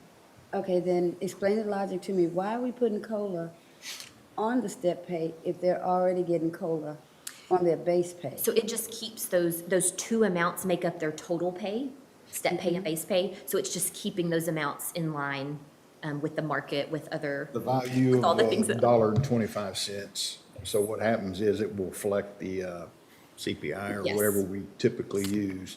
So it's just gonna follow the $1.25, so it doesn't lose its purchasing power. It's about $3, a little over $3 on the overtime hours worked, if you figure $100, 3%, it's about $3 is what it amounts to. So this year, if I correct, it would have been, if we applied COLA to the $1.25 this year, it'd be a 4-cent increase. Yeah. 3.51. I was just thinking it might be a more simple way to do that, but, okay. That's all. I didn't have a problem with the motion, I just wanted Okay. the explanation on the COLA. Understand, thank you. Any other questions or comments? If not, all in favor say aye. Aye. Opposed, pass. M3B is regarding section 7.05, Sheriff's Office Structured Step Pay Plan, subsection H, Cost of Living Adjustments related to the Structured Step Pay Plan, and subsection K, Step Plan. Hannah?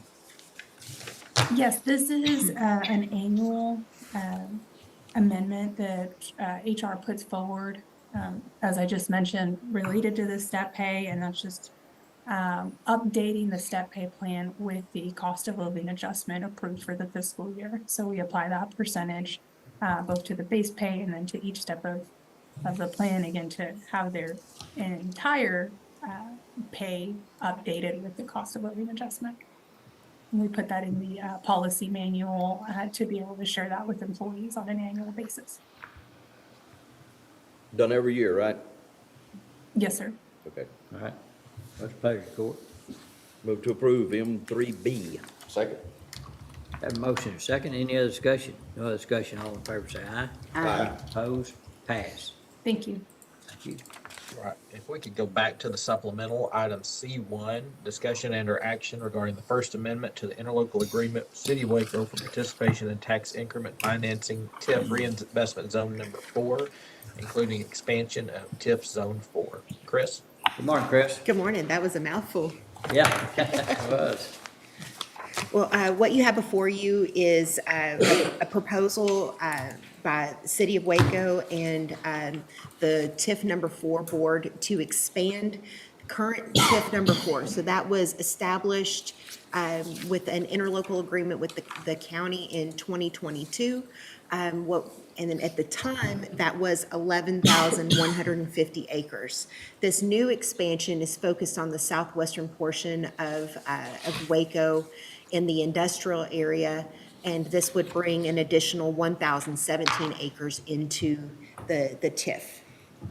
With this, it will allow some pretty significant investment expansion and increment growth into the TIF. So currently, the projected original TERS revenue was $127 million, of which the county was about $40 million of that. This new expansion will bring that revenue number to $305 million, of which the county's portion is about $94 million of that. So what this will allow them to do is to expand infrastructure improvements in the area, which will help attract new employers to the market and thereby produce more jobs in the area too. I'd be happy to answer any questions that y'all have about this.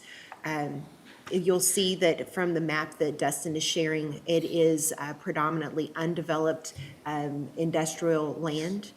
So that tends to have a larger value to it than commercial properties. So currently, there's very little generation happening with this.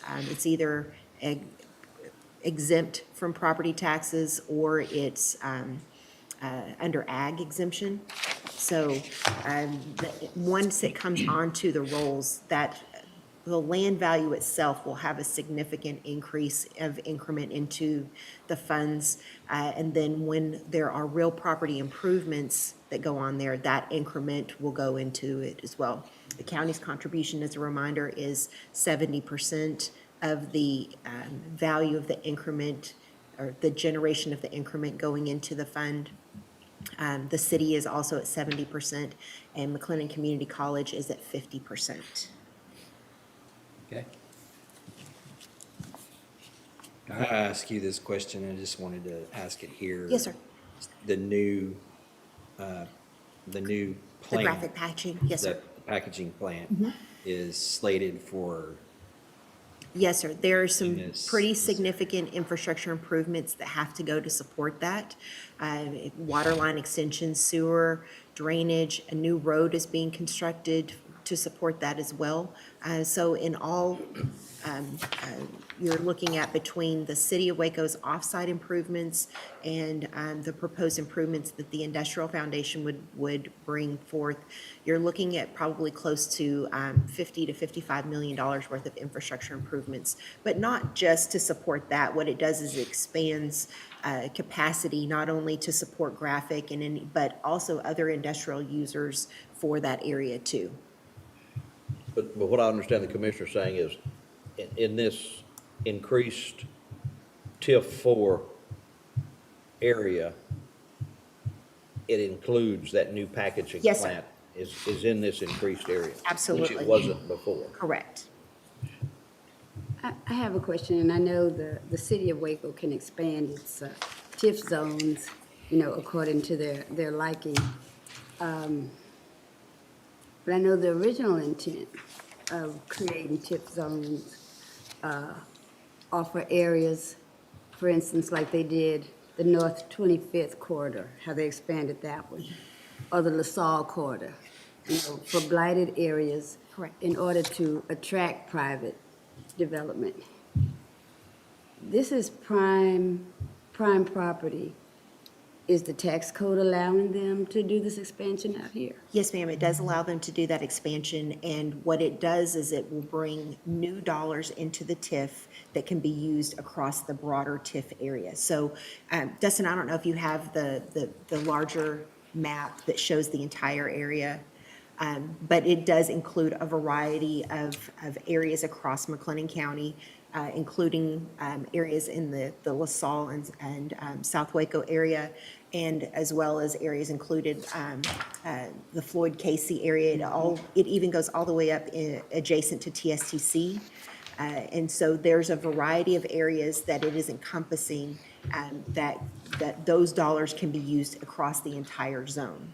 And so if you have a lot of generation that's happening in one area, it helps in being able to push more investment into an area that's not seeing as much activity, to then spur on the additional activity that you're talking about. Because like I said, I understand it's their zone. My only concern would be because the county gives up our interest in our tax dollars. Sure. For that development.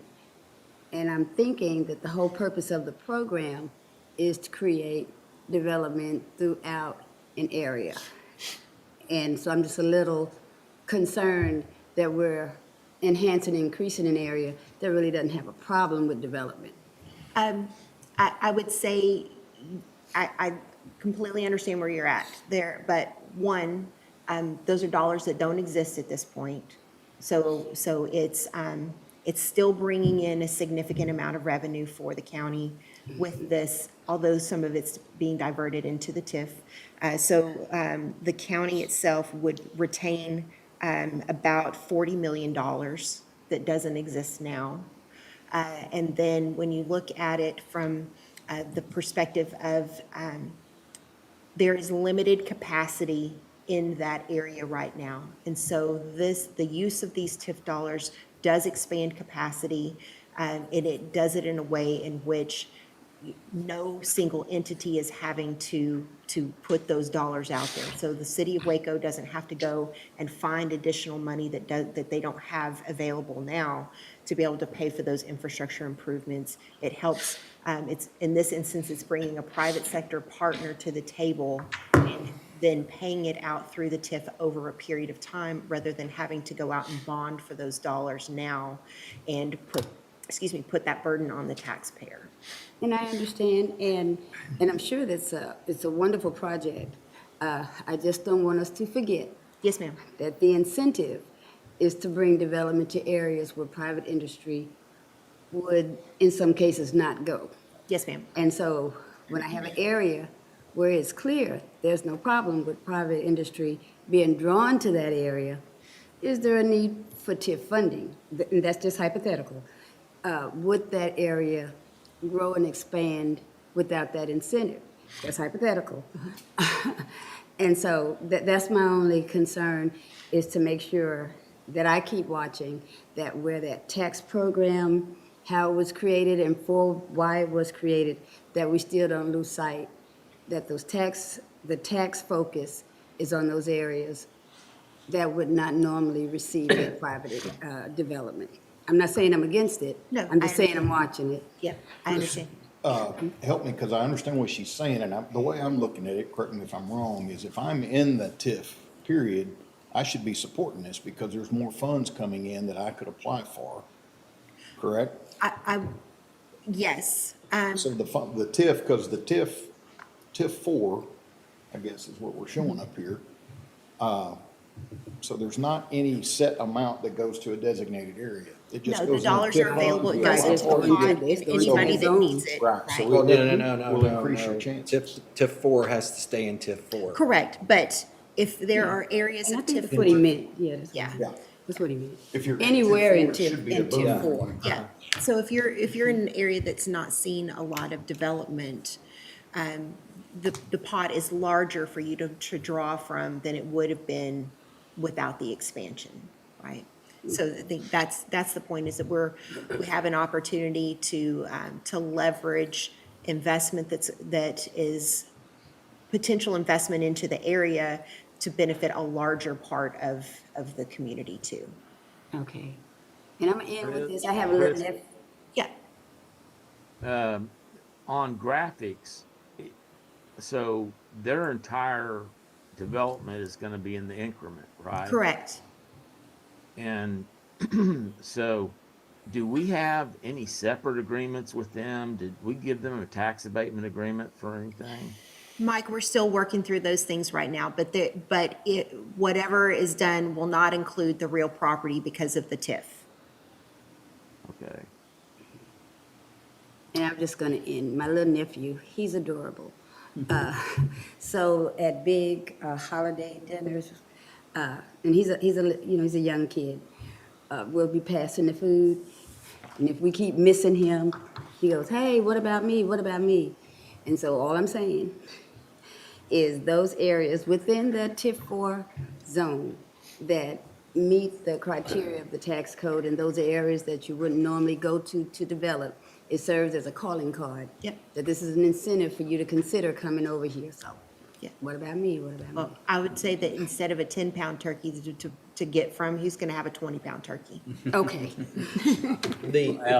Well, that increment will vastly increase the purse for the other, Yeah, rising water Floats all raises boats. all ships, and I do agree, and that's, So if it were not for economic development success in our community, we would not be able to do the no new revenue tax rate. And I think the benefits are all housing and residential and personal gains across the county.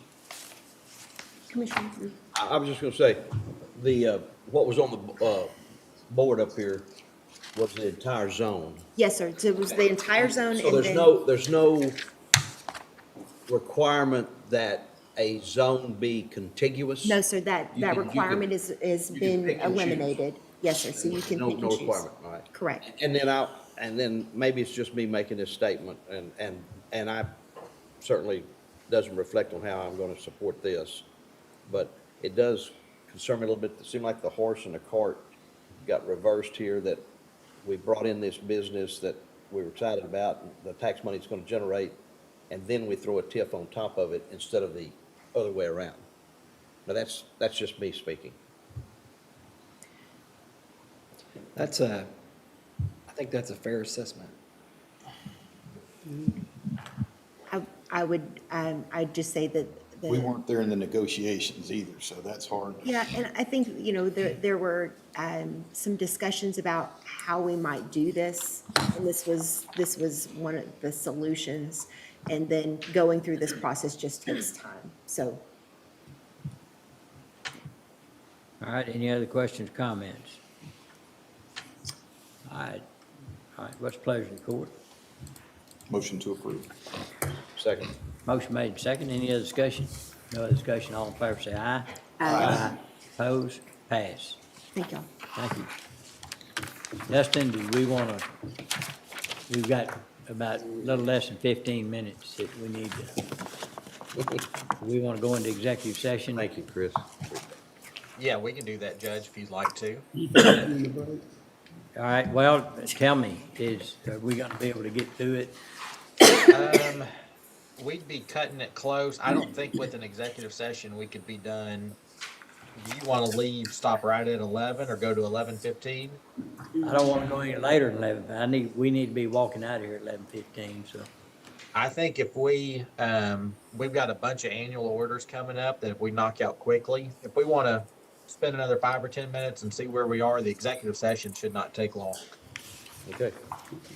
So if that's okay. M4 is discussion and or action regarding McLennan County Appraisal District 2024 Board of Director candidates nominations and related resolution.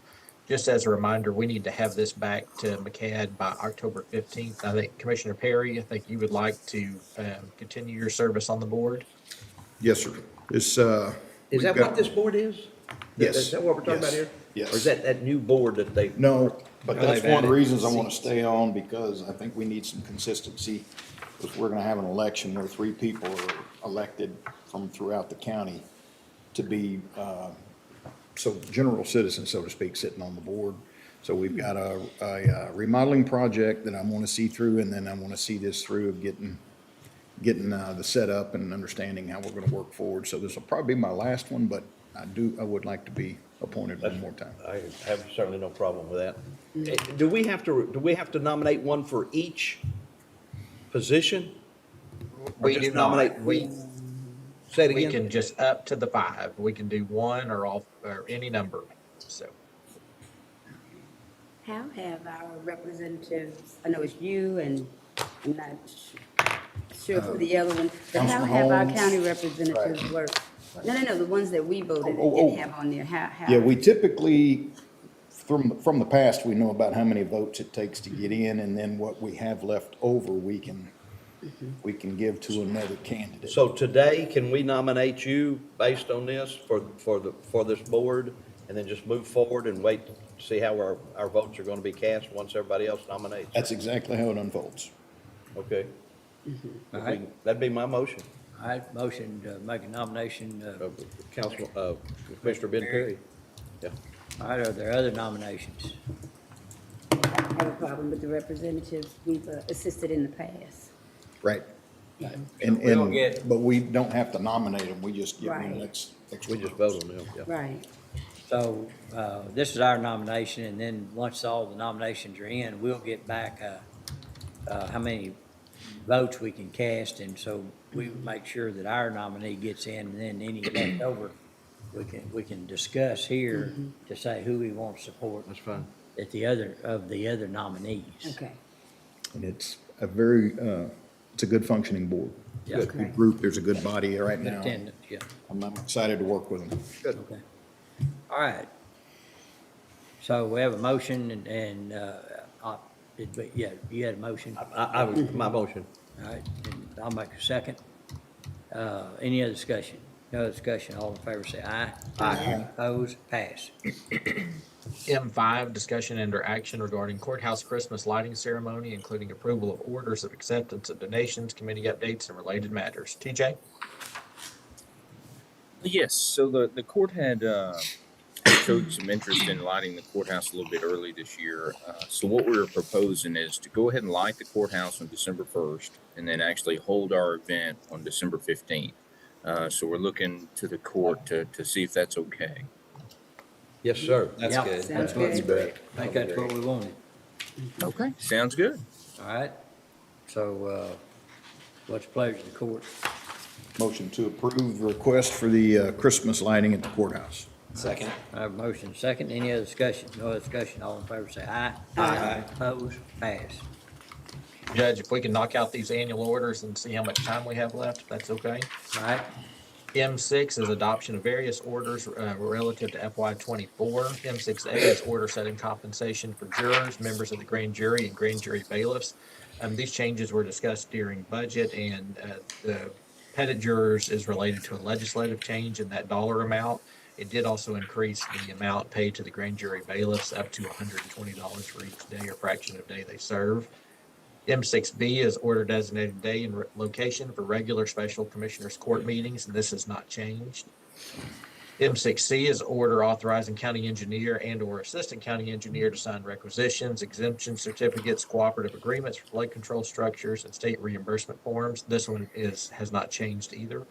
M6D is order appointing County Judge Pro Tem as Commissioner Perry as the County Judge Pro Tem. M6E is order setting pay rate for hourly rated personnel. It sets that rate at $7.25 an hour, except for the positions listed below that are in your packet. And Francis, did you have anything to add on this one? I do not. These were just, M6. oh, go ahead. No, keep going. M6F is order adopting ad valorem tax exemptions, and this sets our homestead exemption at that 20% level, and then also has the 65 years and older, and then also the exemption for disabled individuals. M6G is order adopting licenses and or permit fees. These are related to TABC, the Alcoholic Beverage Code. And Judge, that's it for those annual orders. all right, any questions on any of those? I did. On M6E, I thought at one time we talked about having our hourly base rate be at $10 as opposed to the 7.25. And I was looking through all the exceptions, and with the exception of the drug and alcohol program, none of our part-time positions are paid anywhere near the 7.25. And so I think they come to the court to get those exceptions.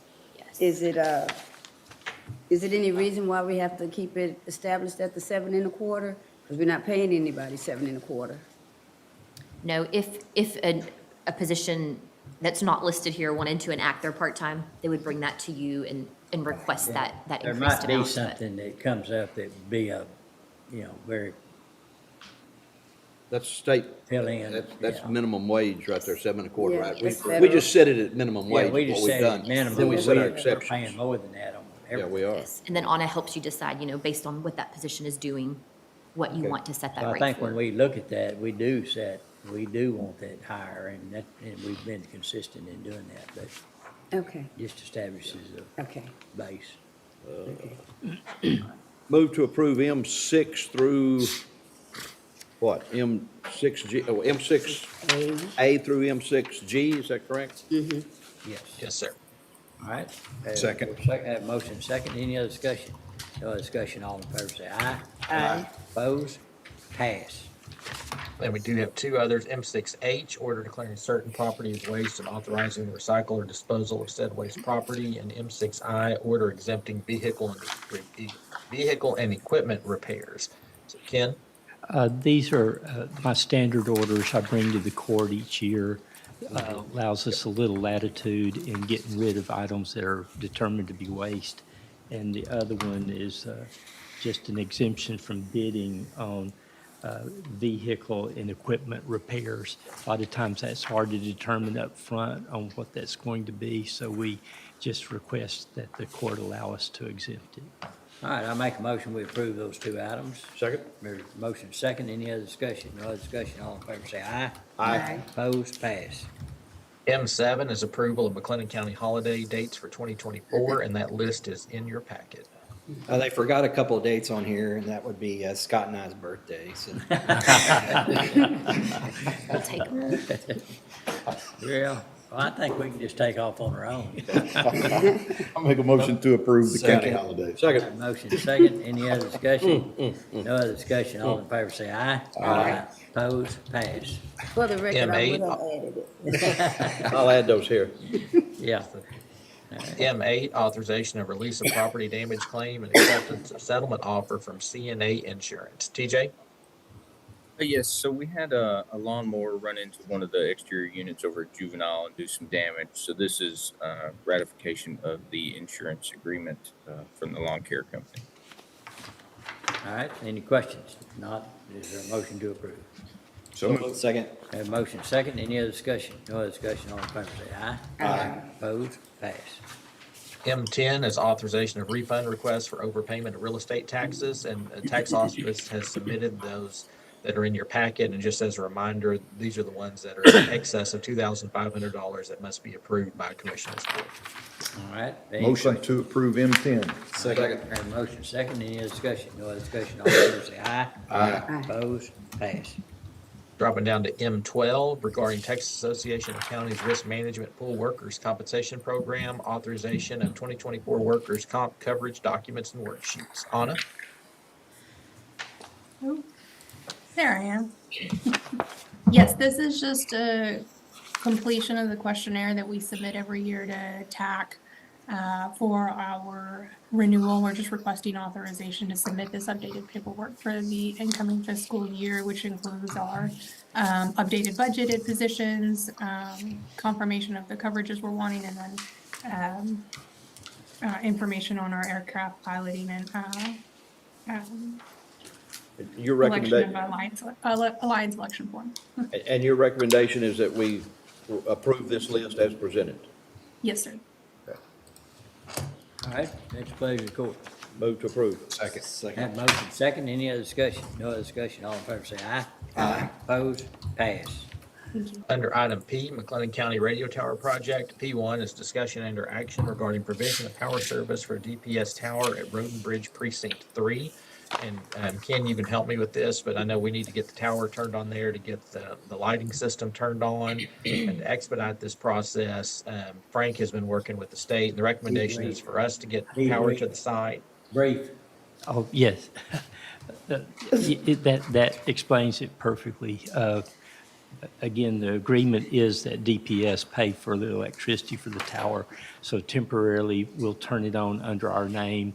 I've talked to Francis, we'll charge them for that usage. We'll bill them? So, Yes, we can do that. Which is bill DPS. Yes, month. and they'll switch it over to them as soon as they can make that happen. Thank you. All right, any questions? Move to approve P1. Second. Have a motion second, any other discussion? No other discussion, all in favor say aye. Aye. Opposed? Pass. Then the only other action item is back up that I think that we haven't hit is the EDOC for the district clerk. We're still making those changes. Essentially, it's just going to add a 90-day termination clause to it. John would like for it to renew through September 2026, I believe, and there's some small definition type changes. Mike, John Carter, does that pretty much cover it? Lunchtime. I had, So, I understood, yes. Yeah. John's on. Yes, from my perspective, yes, that does cover it. I think Mike Dixon had one bit of definition about termination options and having the I county as do. opposed to This the is a contract between the county and EDOC, and I want the language to read that the county has a 90-day termination option, and right now it reads that the district clerk has a 90-day termination option. Perfect. All right, any questions? So are you asking us to approve this today with the recommended changes from our attorney? Yes, sir.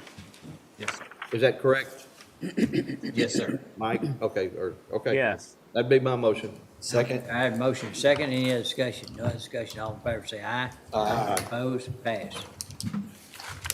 All right, Judge, that's all the action items, so we can just quickly do that executive session if it's All okay. right, I'd like to go into executive session under 551.087 for economic development report. Chris, did you have anything else? And Dustin to stay in. Judge, That's what it's for. 551.072. I want to make sure.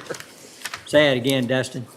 551.072 as well. Oh, 072 as well, okay. All right, so noted, and ask that remain in executive session would be Chris Collins and Dustin Chapman. Announce the time. Judge, would you announce going in at 11 a.m.? It is 11 a.m.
Okay. Is there anything that, Mercedes, that we didn't cover? No, everything's been All covered. items are covered. Okay. All right, we were fortunate to get done in a timely manner, so if there's nothing else to come before the court, we stand adjourned. Recording stopped. Pardon me? But then we recess.